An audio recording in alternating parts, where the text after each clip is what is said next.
weakened, diminished, and in some cases denied in the last 10 years, especially in the last 5 years. Members of the media will recall that in 2019, we had warned of what is likely to happen between 2019 and 24 should the BJP come back to power.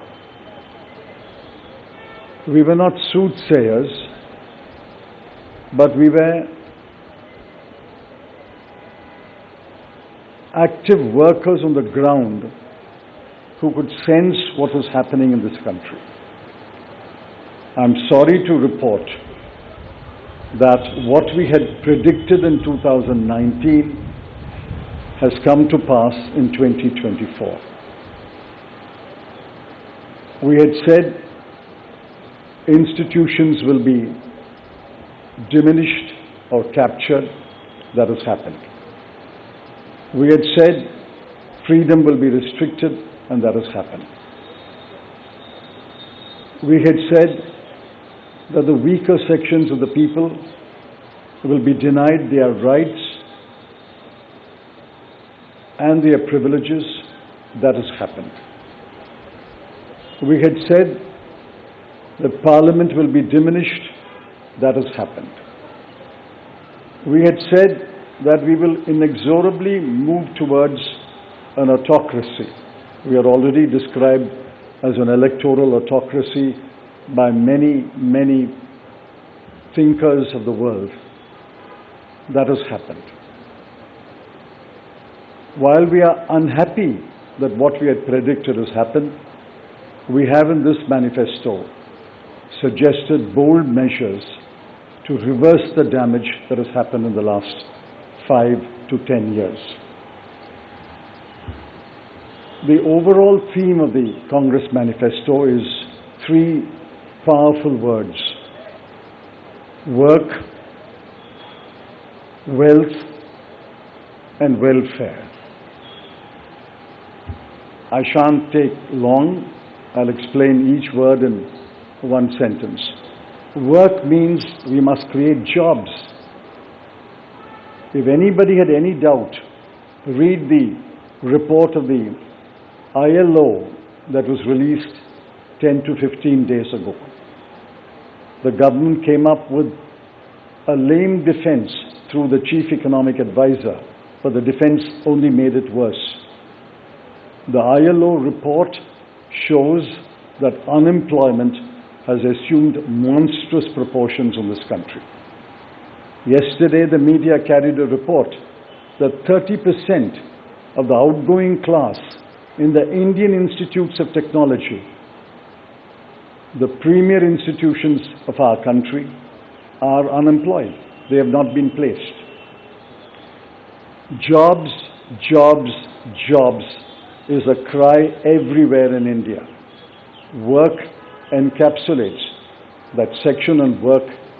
The sections on work encapsulates what we will do to create jobs. The second is wealth. Wealth must be created before it is distributed.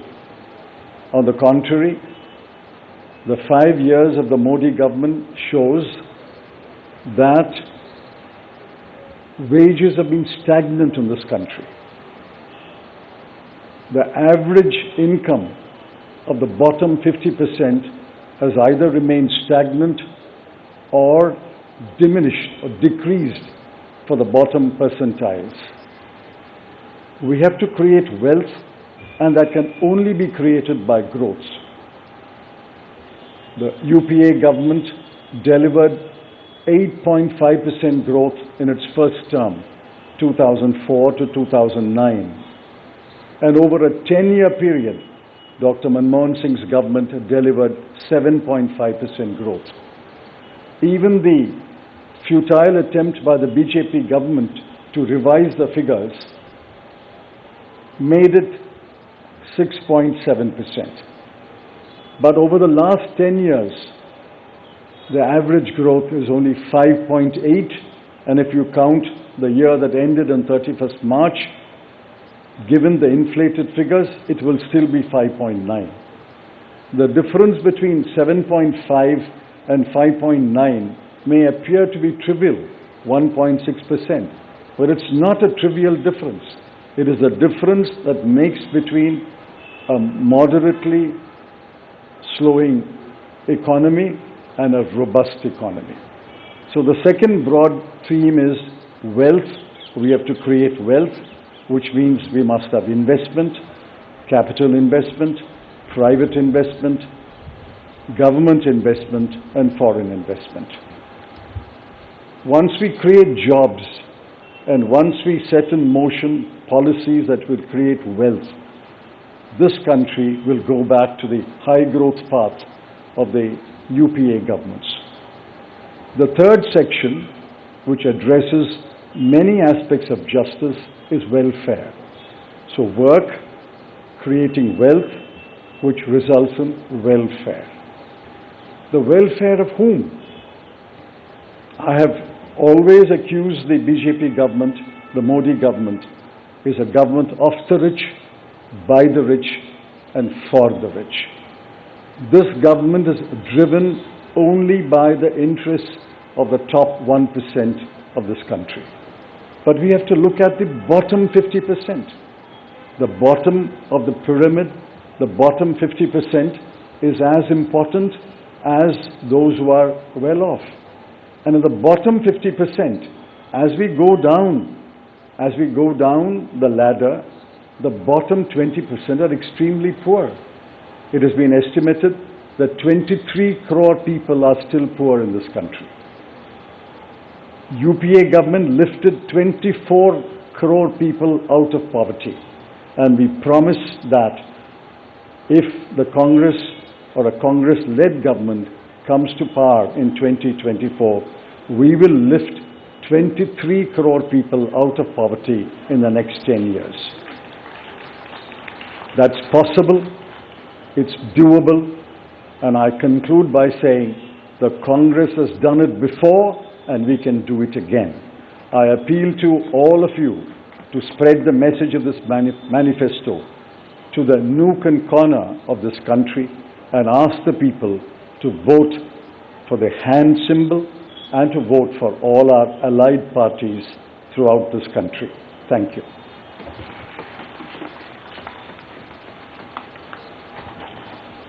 धन्यवाद चिदम्बरम साहब। मैं माननीय राष्ट्रीय अध्यक्ष श्री मल्लिकार्जुन खड़गे साहब से आग्रह करूंगा कि वो दो शब्द कहें।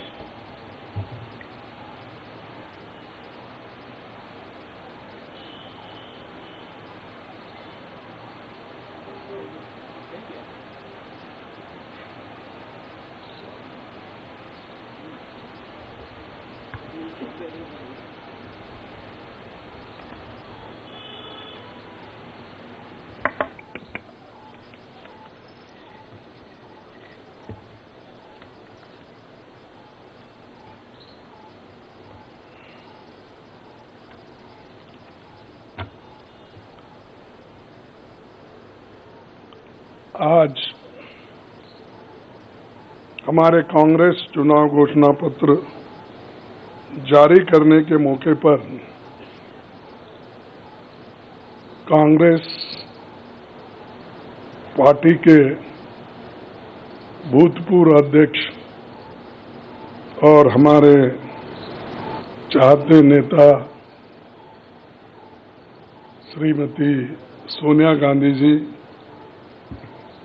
और भूतपूर्व अध्यक्ष श्री राहुल गांधी जी और यहाँ पर पधारे हुए हमारे कांग्रेस पार्टी के सभी नेतागण और खासकर इस जो घोषणा पत्र को तैयार किए श्री पीसी चिदम्बरम जी, केसी वेणुगोपाल जी और सारे वर्किंग कमेटी के मेंबर्स, मीडिया के मेरे दोस्तों, आज मुझे ये भी याद करना है कि बाबू जगजीवन राम का जन्मदिन भी है और जो बाबू जगजीवन राम हमारे पार्टी में बहुत साल तक 1947 से लेकर 1984 तक 1984 तक वो इस पार्टी में रह के काम किए। फिर जो कुछ उनका कंट्रीब्यूशन था से बड़ा कंट्रीब्यूशन मिनिस्ट्री में उन्होंने किया। ऐसे दिन आज हम ये घोषणा पत्र गरीबों के लिए हम अर्पित कर रहे हैं। आज भारतीय राष्ट्रीय कांग्रेस के 2024 के लोकसभा चुनाव का घोषणा पत्र जारी किया जा रहा है। इस मौके पर मैं आप सभी का स्वागत करते हुए 22 दिसंबर 2023 को जो चिदम्बरम जी की अध्यक्षता में 16 सदस्यीय कांग्रेस मैनिफेस्टो कमेटी बनी थी और 19 मार्च को CWC ने इसे मंजूरी दी थी। व्यापक जनभागीदारी और संपर्क के बाद हमारा घोषणा पत्र बना है। इसके लिए वेबसाइट आवाज भारत की बनी, जिस पर भी काफी सुझाव मिले। हमारा ये घोषणा पत्र देश के राजनीतिक इतिहास में न्याय के दस्तावेज के रूप में याद किया जाएगा। राहुल जी के नेतृत्व में चली भारत जोड़ो न्याय यात्रा में 5 पिलर्स पर ध्यान केंद्रित किया गया था। यात्रा के दौरान युवा न्याय, किसान न्याय, नारी न्याय, श्रमिक न्याय और हिस्सेदारी न्याय की घोषणा की गई थी। जहां कहीं भी हम गए इन न्याय की बात हमने करी थी और इसकी गारंटी भी हमने दी है। इन 5 पिलर्स में से 25 गारंटी निकलते हैं। हर 25 गारंटी ने किसी न किसी को लाभ मिलने का इसके अंतर्गत यहाँ पर हमारे मैनिफेस्टो में भी है और इसके लिए जो हम पहले से ही करते हुए आए हैं वो भी हमने इसका उल्लेख किया है। मैं कुछ बातें आपके सामने रखना चाहता हूं। खासकर युवा न्याय के तहत हर शिक्षित युवा की पहली नौकरी अप्रेंटिसशिप के साथ पक्की हो जाए, ऐसी एक गारंटी हम दे रहे हैं और उसके लिए हम 1 लाख रुपए उसके लिए हम एक अप्रेंटिसशिप कोर्स करने वालों को खर्च करेंगे और इससे ये फायदा होगा, किसी ना किसी जगह उसको पक्की नौकरी मिलेगी, क्योंकि ये स्किल डेवलपमेंट के तहत और बहुत से इंडस्ट्रीज में इनको काम मिलेगा। नारी न्याय के तहत गरीब परिवार की महिला को सालाना 1 लाख की मदद देंगे। कोई तालियां नहीं बजा रहे, क्या बात है? गरीब परिवार की महिला को सालाना 1 लाख की मदद देंगे और किसान न्याय के तहत किसानों की कर्ज माफी और MS की कानून की गारंटी भी हम देंगे। और श्रमिक न्याय, इसके तहत मनरेगा में भी 400 रुपए के न्यूनतम, कम से कम 400 रुपए मजदूरी दिया जाएगा। हिस्सेदारी न्याय में सामाजिक, आर्थिक समानता के लिए हर व्यक्ति और हर वर्ग की गिनती या जातीय जनगणना होगी, जिससे सबको फायदा होगा, या किसी के फॉर में किसी के अगेंस्ट में ये नहीं है कि हालात को समझने के लिए ये जातीय जनगणना करेंगे, जैसा कि SC/ST की जातीय जनगणना होती है। और वैसा ही जो पिछड़े लोग हैं और भी ये अपर कास्ट में भी गरीब लोग हैं, सबकी हालत क्या है ये जानने के लिए हम जातीय जनगणना कराएंगे और इसका फायदा हर वर्ग को मिलेगा। हमारे घोषणा पत्र में संवैधानिक न्याय, कॉन्स्टिट्यूशनल जस्टिस खंड में लोकतंत्र बचाओ, भय से मुक्ति से लेकर मीडिया, न्यायपालिका आजादी, भ्रष्टाचार के खिलाफ मुहिम जैसे मुद्दे, कला संस्कृति जैसे विषय भी है। आर्थिक न्याय, इकोनॉमिक जस्टिस खंड में आर्थिक नीतियों, बेरोजगारी, टैक्सेशन और टैक्स रिफॉर्म्स, ये सारी चीजें उसमें हम लाएंगे। इंडस्ट्री और इंफ्रास्ट्रक्चर पर ठोस काम हम करेंगे।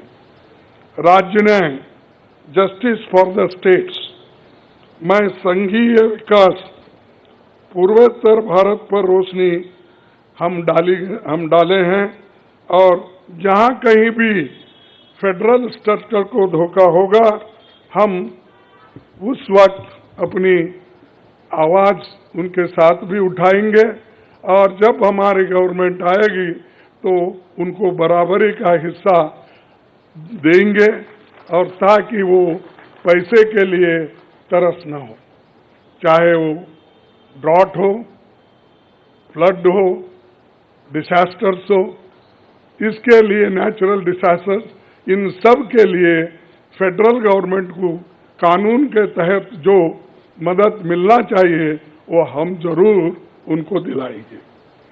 उसी के साथ देश की प्रतीक्षा और आंतरिक सुरक्षा के महत्व को ध्यान में रखकर रक्षा न्याय की भी खंड है, जिसमें विदेश नीति भी है, और विदेश नीति हमारी अब तक सफल हुई है, और उसी नीति पे अगर ये लोग काम करते थे और ठीक ढंग से चलते थे, और बहुत से मुश्किल हमको आज जो आ रहे हैं वो कभी नहीं आते थे। तो इसीलिए हम अपना रक्षा न्याय का देश की रक्षा के लिए पूरा हम काम करेंगे। आखिरी एक महत्व का बिंदु पर्यावरण न्याय भी देंगे। आप सभी से मैं अनुरोध करूंगा कि घोषणा पत्र को बारीकी से देखें, पढ़ के इसमें आपको भविष्य के भारत की शानदार नया तस्वीर दिखेगा, और इसके लिए आप ठीक ढंग से आप काम कर सकते हो। आजादी के बाद 1951-52 में चुनावों से राजनीतिक दल घोषणा पत्र जारी करते समय बहुत से दावे करते हैं लोग, पर कांग्रेस हमेशा जमीनी हकीकत पर चलती है। 1951 में पंडित जवाहरलाल नेहरू के नेतृत्व में हमारा जो घोषणा पत्र जारी हुआ, उसका नाम था व्हाट कांग्रेस स्टैंड्स फॉर। उसका नाम था व्हाट कांग्रेस स्टैंड्स फॉर। पहले घोषणा पत्र को लेकर ये टिप्पणी की गई थी, no exaggerated claims were made, no ambitious plans to entice public or deceive the electorate had been placed before them. A realistic view of what was capable of achievement and implementation alone was presented. ये पंडित जवाहरलाल नेहरू जी के जमाने में घोषणा पत्र दी थी जो realistic है, जो ग्राउंड लेवल पे हम कर सकते हैं, उसी के बारे में उन्होंने बोला था। किसी को फंसाने के लिए नहीं, झूठ बोलने के लिए नहीं, हम जो भी कहते हैं वो करके दिखाते हैं, ये उनका कहना था। और वही आज भी हम कर रहे हैं, जो कर सकते हैं वही हम इसमें घोषणा पत्र में लिखे हैं। और बहुत से हमारे विद्वानों से भी हम बात किए हैं कि इसमें क्या कर सकते, क्या नहीं कर सकते, उनके सलाह के मुताबिक ही आज हमने ये सारी चीजें आपके सामने रखे हैं। ये हमारा 139 ईयर्स साल का शानदार इतिहास है। ये देश के सामाजिक आर्थिक विकास की गति को बहुत तेज करेगा। किसानों, मजदूरों और महिलाओं, युवाओं, गरीबों, वंचित तबकों के विकास के जो बंद दरवाजे हम खोलेंगे, क्योंकि एक मोदी सरकार में ये सारे दरवाजे गरीबों के लिए, महिलाओं के लिए, युवाओं के लिए बंद है। हम जब सत्ता में आएंगे ये दरवाजे सब हम गरीबों के लिए खोल देंगे, उनका विकास करेंगे, ये हमारी प्रतिज्ञा है। डॉक्टर मोदी जी, डॉक्टर मनमोहन सिंह के नेतृत्व वाली हमारी यूपीए सरकार की बहुत आलोचना करते हैं, लेकिन उस 10 साल में हमने MNREGA, right to education, RTI, खाद्य सुरक्षा, वनाधिकार, भूमि अधिग्रहण कानून और रेहड़ी पटरी वालों की अधिकार समेत कई कदम हमने उठाया है। और उसकी जो कर्ता धर्ता है श्रीमती सोनिया गांधी जी यहाँ पर मौजूद है। उन्होंने बारीकी से इन मनरेगा को और खास करके फूड सिक्योरिटी को बहुत लड़ा, क्योंकि मुझे मालूम है, सब चीज मैं यहाँ पर नहीं कह सकता, कि उन्होंने इतने ये 2-3 प्रोग्राम के लिए बहुत गुस्से में रहते थे। जब तक वो इम्प्लीमेंट नहीं होता तब तक वो खामोश नहीं बैठे और कैबिनेट के लोगों को बोलते रहे थे कि ये क्या हुआ। जब हुआ तब वो भी खुशी मना लिए और हम भी लोग बोले कि भाई ठीक हो गया। और जब बाहर इसका गया कि जो ये मनरेगा का, फूड सिक्योरिटी का और कंपल्सरी एजुकेशन का ये जो संदेश बाहर गया, तब लोग सभी खुश होने लगे, सभी बोलने लगे ये बहुत अच्छा यूपीए गवर्नमेंट ने किया, सोनिया गांधी जी ने किया। ये बात बाहर आ गई। इसीलिए ये हमारा जो पहले से गरीबों के लिए वायदे थे वो हम पूरे करेंगे। मोदी जी 10 सालों में इसके मुकाबले का एक काम भी नहीं कर सके। आप बताइए कौन सी ऐसी बड़ी फैक्ट्री जो एम्प्लॉयमेंट क्रिएट कर सकती है, जो नेहरू जी के जमाने में बने वैसे कोई एक बड़े बड़े काम उन्होंने किया है। जिस देश में एक सुई नहीं बनती थी उस देश में पंडित जवाहरलाल नेहरू, इंदिरा गांधी जी ने रॉकेट बनाकर उड़ा कर दिखाया। और बहुत से जो साइंटिफिक योजनाएं थी हमने बनाए।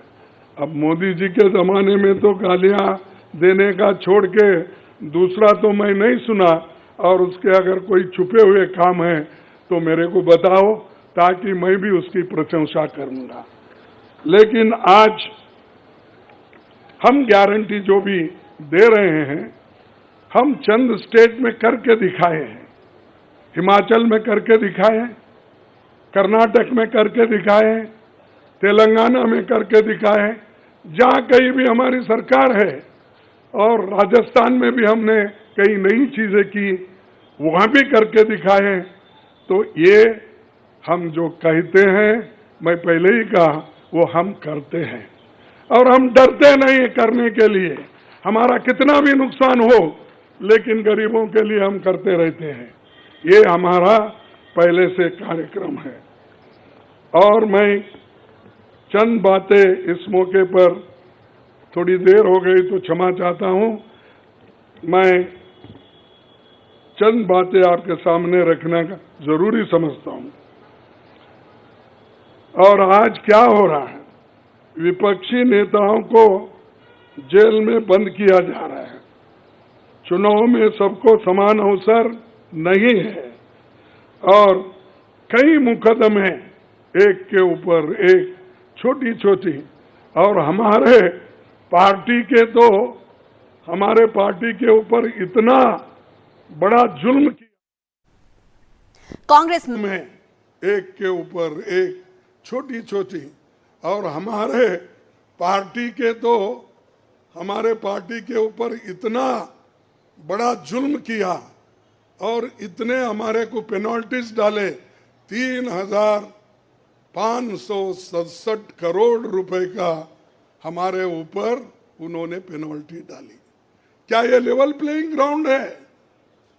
और ये हमारे ऊपर आज हो रहा, कल मीडिया के ऊपर होगा, मीडिया हाउसेस के ऊपर होगा, सबके ऊपर होगा। तो इसीलिए इस देश के डेमोक्रेसी को बचाना है, संविधान को बचाना है। इसीलिए हम सब लोग, देश के लोग, एक होना चाहिए और लड़ना चाहिए।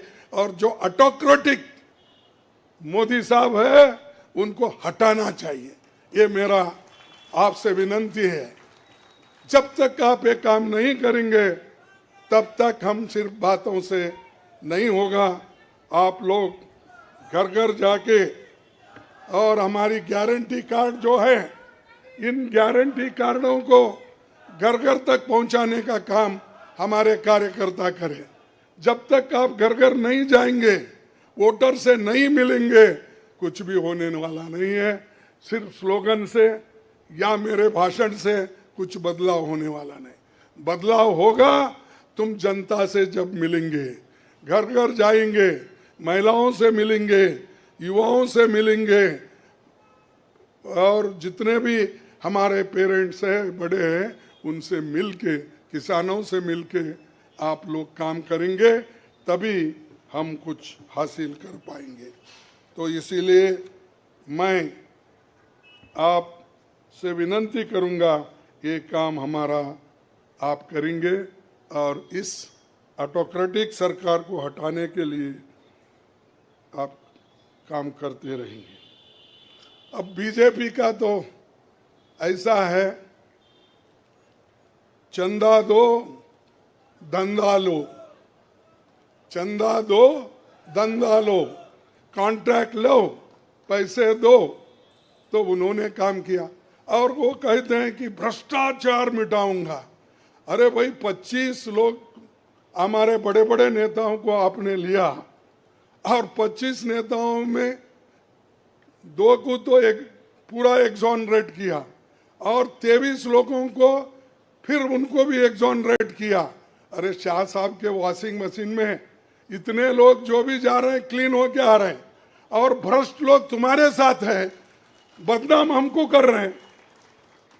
मेरे पास तो नहीं है ना, मेरे पास जब तक थे तो आपने बोला वो भ्रष्ट है, फिर आप वो क्लीन कैसा हो गए, प्रामाणिक कैसा हो गए, ठीक कैसा हो गए?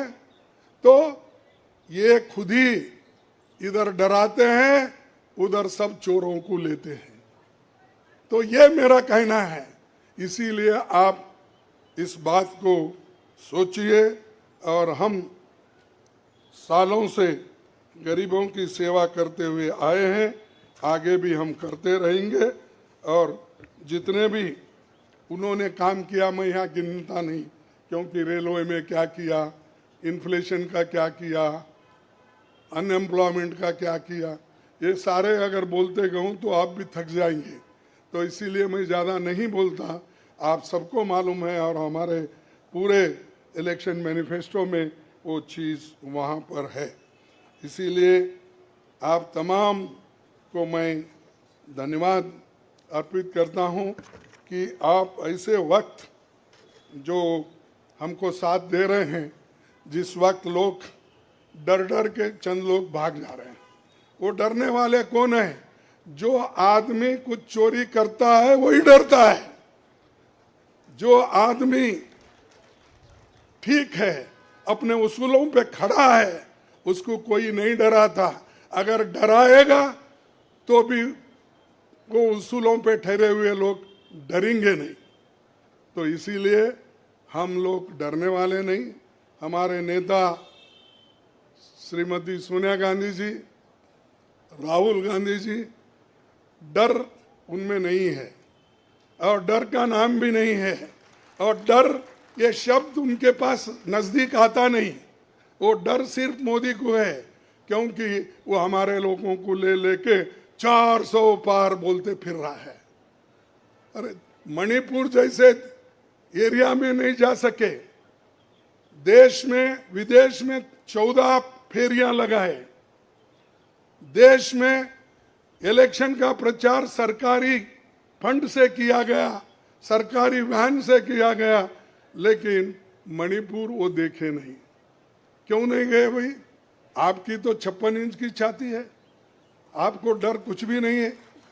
हाँ, आप जा सकते हैं, लेकिन वहां हमारे नेता राहुल गांधी जी जा सकते हैं लोगों के साथ।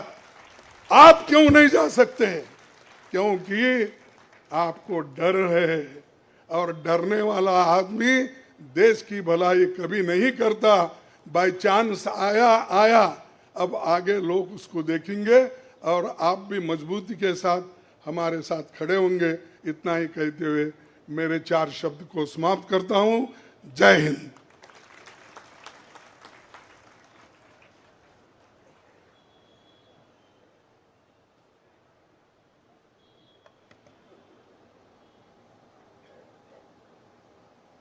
धन्यवाद खड़गे साहब। मीडिया के मित्रों, आपके मोबाइल पर सॉफ्ट कॉपी हिंदी और अंग्रेजी की हमारे न्याय पत्र की पहुंच चुकी है। कार्यक्रम के पश्चात उसकी फिजिकल कॉपी भी आपको दे दी जाएगी। कार्यक्रम को आगे बढ़ाते हुए अब 10 मिनट आपके सवाल जवाब होंगे और इसमें अनुशासन रखिएगा। सबसे पहले एजेंसीज को मौका दिया जाएगा, तो एएनआई सबसे पहले अपना सवाल पूछे।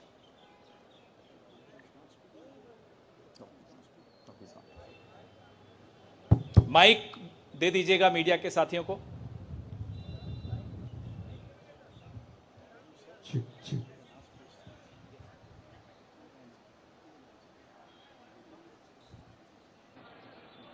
सर मैं सिद्धार्थ हूं एएनआई से। सर मेरा सवाल यह है कि आप लोगों ने एक प्रॉमिस किया है अपने मैनिफेस्टो में कि जो लोग पार्टियां छोड़कर जाते हैं, चुने हुए लोग, उनके लिए आप अमेंडमेंट करेंगे, 10th शेड्यूल में डालेंगे ताकि उनकी मेंबरशिप अपने आप बर्खास्त हो जाए। क्या इस तरीके की परिस्थितियां जो आज बन रही है, खासकर आपकी पार्टी इसको देख रही है, इसको ध्यान में रखते हुए आप लोगों ने मैनिफेस्टो में इसको डाला है?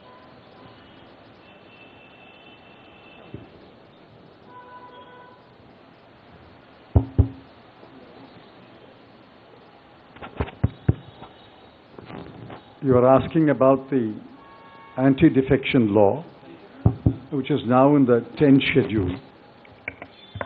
Over the years, political parties, especially defectors, have exposed the limitations of the 10th schedule. So the 10th schedule has to be amended. Check. What is he saying? The 10th schedule is to be amended. Our position is that moment a defection takes place, he should be instantly disqualified.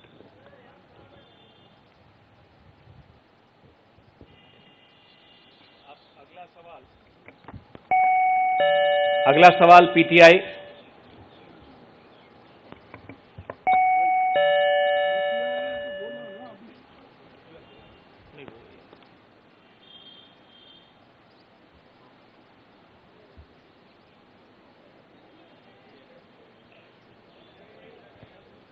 Check. Sir, the focus of the manifesto is on the 25 guarantees that the Congress has already announced. So will this election be a fight between Congress's guarantees and Modi ki guarantee?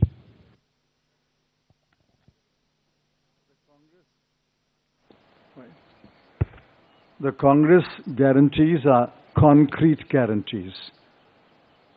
We have spelt out in English and Hindi and in due course in different languages what each guarantee means, what each guarantee will deliver to the people. Mr. Modi's guarantees are only in order to ensure that he is guaranteed a third-term job. Where is the guarantee? What happened to the guarantee of 2 crore jobs? What happened to the guarantee of 15 lakhs in the account of every Indian? What happened to the guarantee of doubling farmers' income? What happened to the guarantee of raising India's GDP to 5 trillion? I can offhand narrate at least 50 such promises of Mr. Modi. Mr. Modi's promises are empty promises. Our 25 guarantees are concrete guarantees.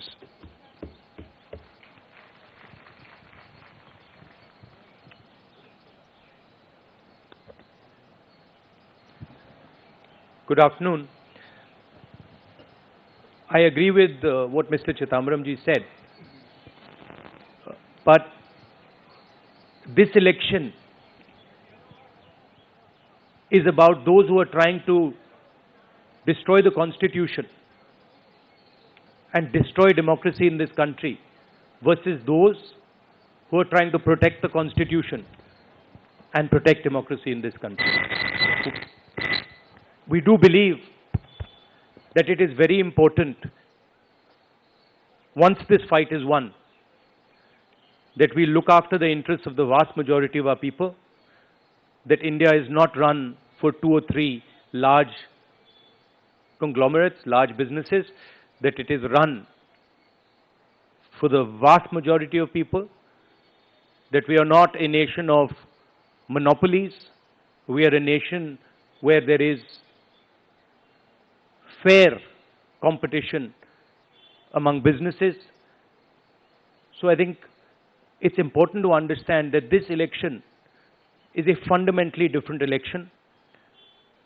I don't think democracy has been as much at risk, the Constitution has been as much at risk as it is today. In Hindi, sir. ये जो चिदम्बरम जी ने कहा उससे मैं सहमत हूं, मगर ये जो चुनाव है ये लोकतंत्र को और संविधान को बचाने का चुनाव है। एक तरफ एनडीए नरेंद्र मोदी जी जो कॉन्स्टिट्यूशन पर आक्रमण कर रहे हैं, लोकतंत्र पर आक्रमण कर रहे हैं, इंस्टीट्यूशंस को कैप्चर कर रहे हैं, और दूसरी तरफ इंडिया अलायंस जो कॉन्स्टिट्यूशन की रक्षा करता है, लोकतंत्र की रक्षा करता है। तो ये चुनाव इन दोनों फोर्सेस के बीच में है। धन्यवाद। मौसमी सिंह, आज तक।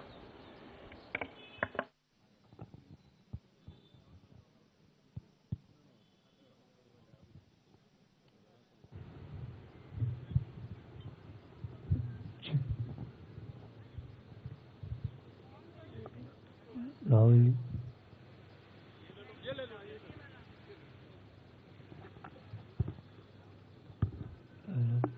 हेलो, मेरा सवाल मैडम सोनिया गांधी से है। मैम, अगर आपसे सवाल,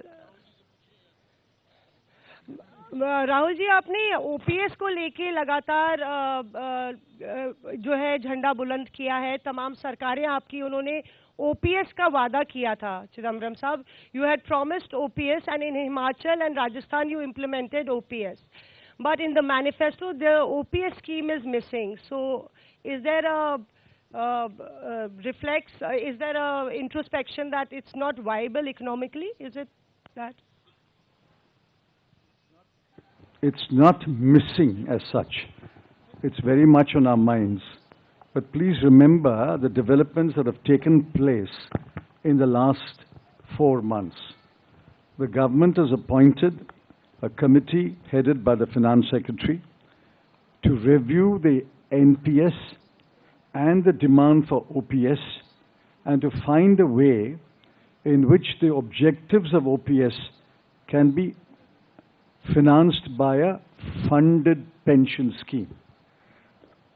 Which means the government has come around to the point of view that while the OPS delivered benefits to the pensioners, the NPS made it sustainable. Now a committee has been appointed under the Finance Secretary, and unless we receive the report of that committee and review it, it would be premature to take a stand on the OPS-NPS controversy. It's very much on our minds, and we will come out with our position once the committee's report is received. Arun Kumar Singh. मेरा सवाल राहुल जी आपसे है। Rahul ji, hello. Rahul ji, सीधे सीधे इधर, front. सवाल आपसे ये है कि 2014 में जैसे ही मोदी सरकार आई थी, आपने एक बयान दिया था और आपने ये कहा था कि देखते जाइए धीरे धीरे कॉन्स्टिट्यूशनल इंस्टीट्यूशंस जितने भी हैं देश पे, उस पे आरएसएस और बीजेपी का कब्जा हो जाएगा। अब आप ये कह रहे हैं कि हो चुका है और आप कह रहे हैं कि हम कानून भी लाएंगे। क्या आपको ऐसा नहीं लगता राहुल जी कि ये जब आप करेंगे तब बीजेपी आपके ऊपर ये आरोप लगाएगी कि चूंकि केसेस जो है या पूछताछ विपक्ष के नेताओं से ज्यादा हुई, इसलिए ये प्रतिक्रिया में लाया गया रेशनरी लॉज अमेंडमेंट होंगे ये?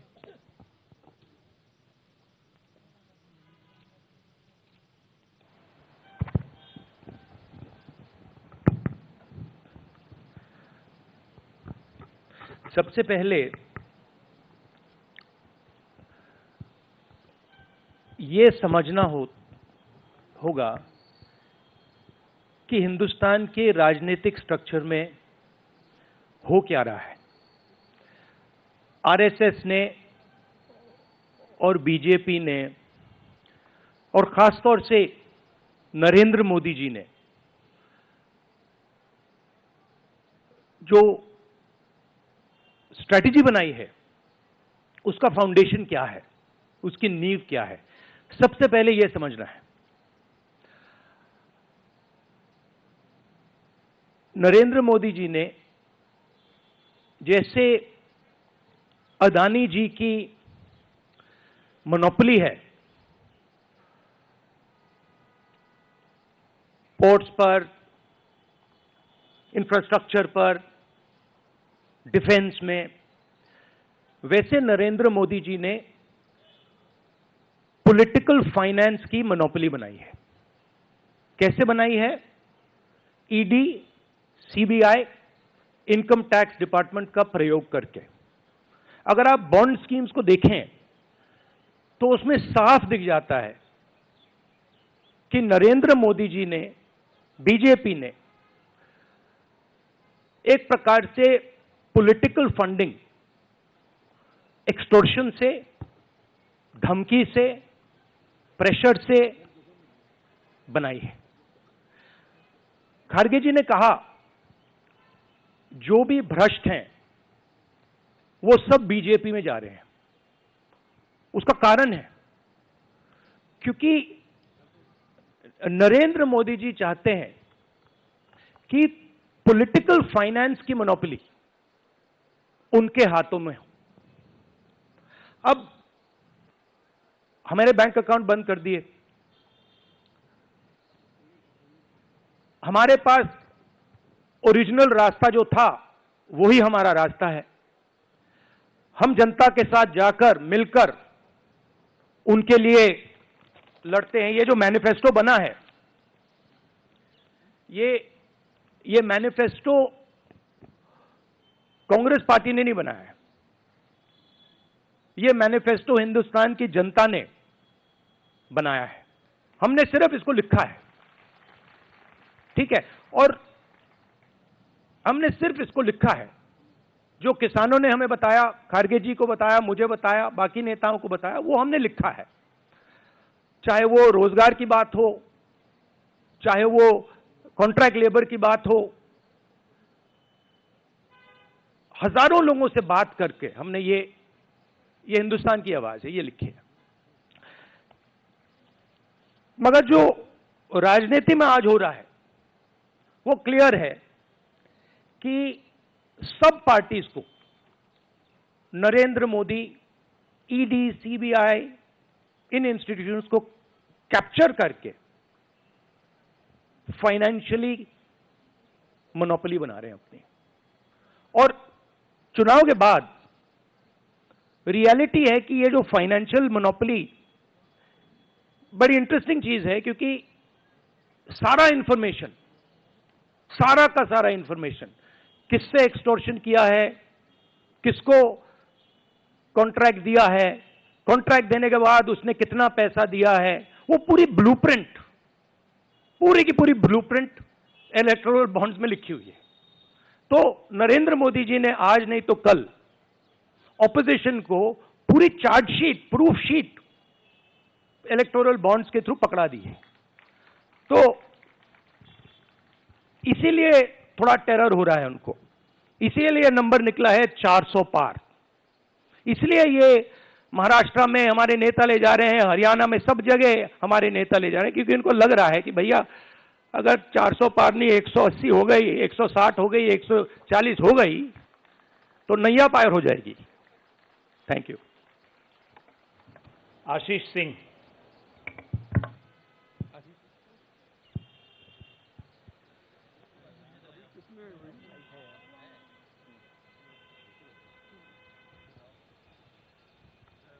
राहुल जी, लास्ट टाइम पिछले लोकसभा चुनाव में राहुल जी आपने मुझे याद है कहा था, you were convinced that time कि मोदी जी जा रहे हैं, मोदी जी का वक्त खत्म हो गया है। ऐसा हुआ नहीं, होता है राजनीति में। इस दफा नरेंद्र मोदी को आप कितनी बड़ी राजनीतिक चुनौती मानते हैं सर 2024 के चुनाव में? देखिए, 2019 में ये शुरू हुआ, आज ये एक तरह पीक पे पहुंच गया है। हिंदुस्तान के सारे इंस्टीट्यूशंस उनके हाथ में हैं, पॉलिटिकल फाइनेंस की मोनोपोली उनके हाथ में है, CBI, ED, income tax, EC, ये सारे के सारे बीजेपी के हाथ में है, बीजेपी के कंट्रोल में है। तो जैसे मैंने अपने भाषण में कहा, cricket match is a rigged match, cricket match is not a fair match. उसमें चाहे सोशल मीडिया की बात करें, आप हमारे नेताओं के, ऑपोजिशन नेताओं के सोशल मीडिया देख लीजिए, मेरा यूट्यूब देख लीजिए, मेरा फेस टाइम देख लीजिए, फेसबुक देख लीजिए, इंस्टाग्राम देख लीजिए, तो ये सारा का सारा स्ट्रक्चर कंट्रोल्ड है, रिग्ड है। इसलिए बहुत जरूरी है कि जनता इस बात को समझे कि ये नॉर्मल चुनाव नहीं है, ये लोकतंत्र को बचाने का, संविधान को बचाने का चुनाव है, और इसको लड़ना और जीतना बहुत जरूरी है। ये चुनाव 2-3%, 5% और बाकी हिंदुस्तान के बीच में चुनाव है, और जो बाकी हिंदुस्तान चाहता है वो इस मैनिफेस्टो में है, और जो 2% चाहता है, जो अदानी जी चाहते हैं, वो आप उनका मैनिफेस्टो देख लीजिए, आपको पता लग जाएगा, उसमें उनकी रिक्वेस्ट लिस्ट पूरी की पूरी आपको मिल जाएगी। Thank you. आखिरी सवाल Kumar Vikrant Singh.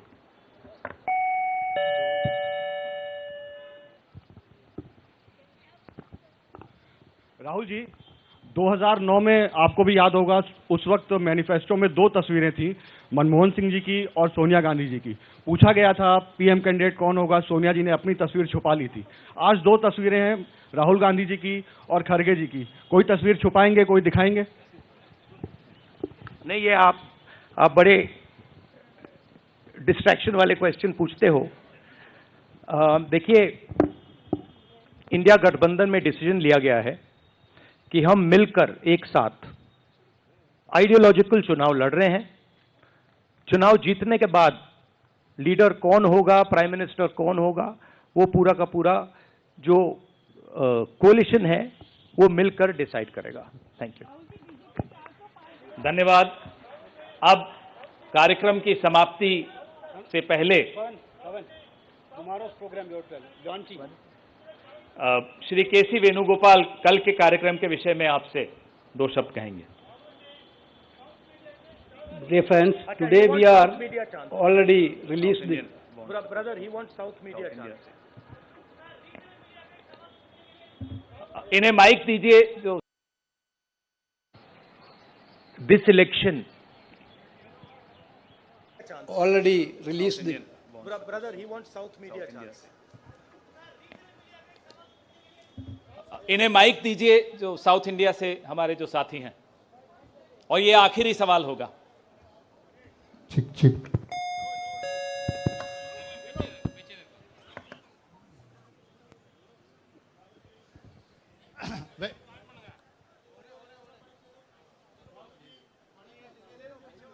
Vanakkam. South India's mic is not on, brother. But you have a very strong voice. You can speak without the mic. Sir, Vanakkam. Vanakkam. Venkatraman from Dinamalar from Tamil Nadu. Advance congratulations to the Congress party, which is due to this serious campaign by the DMK party and Congress leaders. You are going to get 10 out of 10 seats from Tamil Nadu in the forthcoming parliament election. Do you think the same trend will you expect from the across the country? Well, you know, I'm not a soothsayer. Unlike many political commentators, I can't predict the future. But what I'm confident of is that this is a much closer election than is being propagated by the media. It is a close election, and we are going to fight an excellent election, and we are going to win the election. Thank you. Please do remember one thing. Please do remember that there was a similar feeling being generated by the press when Mr. Vajpayee was Prime Minister. There was the India Shining campaign. So we have a similar idea being propagated. India Shining with 2-3 new dimensions. International dimension, all sorts of new dimensions. Full support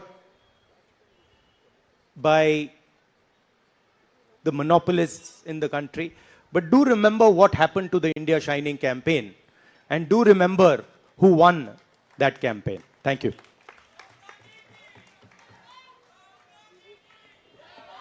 Dear friends, today already we released the Congress Manifesto of 2024. Tomorrow in 2 places we are launching the manifesto with huge rallies. One is in Jaipur. Tomorrow morning the manifesto launching will take place in Jaipur, and second rally of launching the manifesto will take place in Telangana, Hyderabad in the evening. There were 2 programs tomorrow. One is in Rajasthan, one is in Telangana for launching the manifesto. I once again thanking all of you for participating in this event. Thank you Venugopal ji. अब सेवा दल के साथियों से आग्रह है कि वो राष्ट्रगान शुरू करें। आप अनुशासन बनाए रखें। राष्ट्रगान के लिए कृपया अपने स्थान पर खड़े हो जाएं। जनगण मन अधिनायक जय हे भारत भाग्य विधाता, पंजाब सिंध गुजरात मराठा द्राविड़ उत्कल बंग, विंध्य हिमाचल यमुना गंगा उच्छल जलधि तरंग, तब शुभ नामे जागे तब शुभ आशीष मागे, गाहे तब जय गाथा जनगण मंगलदायक जय हे भारत भाग्य विधाता, जय हे जय हे जय हे जय जय जय जय हे।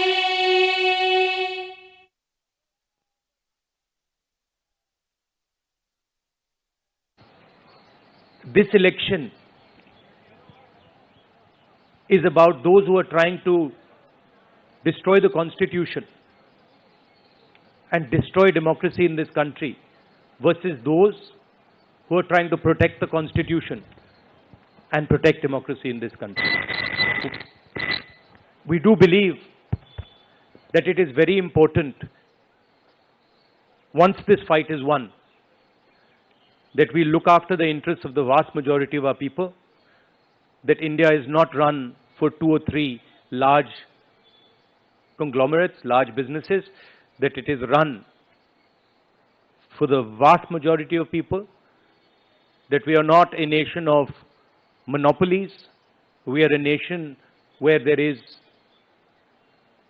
fair competition among businesses. So I think it's important to understand that this election is a fundamentally different election. I don't think democracy has been as much at risk, the Constitution has been as much at risk as it is today. In Hindi, sir.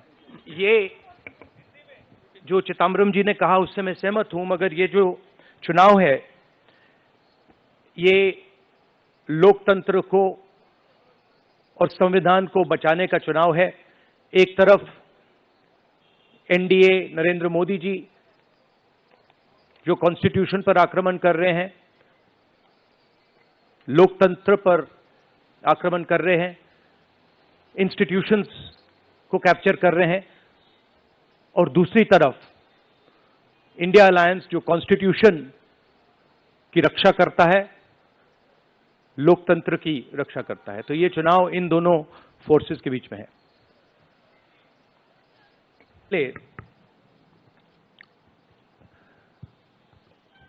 ये समझना होगा कि हिंदुस्तान के राजनीतिक structure में हो क्या रहा है। आरएसएस ने और बीजेपी ने और खासतौर से नरेंद्र मोदी जी ने जो स्ट्रैटेजी बनाई है उसका फाउंडेशन क्या है, उसकी नींव क्या है, सबसे पहले यह समझना है। नरेंद्र मोदी जी ने जैसे अदानी जी की मोनोपोली है पोर्ट्स पर, इंफ्रास्ट्रक्चर पर, डिफेंस में, वैसे नरेंद्र मोदी जी ने पॉलिटिकल फाइनेंस की मोनोपोली बनाई है। कैसे बनाई है? ED, CBI, income tax department का प्रयोग करके। अगर आप बॉन्ड स्कीम्स को देखें तो उसमें साफ दिख जाता है कि नरेंद्र मोदी जी ने, बीजेपी ने एक प्रकार से पॉलिटिकल फंडिंग एक्सटॉर्शन से, धमकी से, प्रेशर से बनाई है। खड़गे जी ने कहा जो भी भ्रष्ट हैं वो सब बीजेपी में जा रहे हैं। उसका कारण है क्योंकि नरेंद्र मोदी जी चाहते हैं कि पॉलिटिकल फाइनेंस की मोनोपोली उनके हाथों में हो। अब हमारे बैंक अकाउंट बंद कर दिए, हमारे पास ओरिजिनल रास्ता जो था वही हमारा रास्ता है। हम जनता के साथ जाकर मिलकर उनके लिए लड़ते हैं। ये जो मैनिफेस्टो बना है, ये मैनिफेस्टो कांग्रेस पार्टी ने नहीं बनाया है। ये मैनिफेस्टो हिंदुस्तान की जनता ने बनाया है। हमने सिर्फ इसको लिखा है, ठीक है, और हमने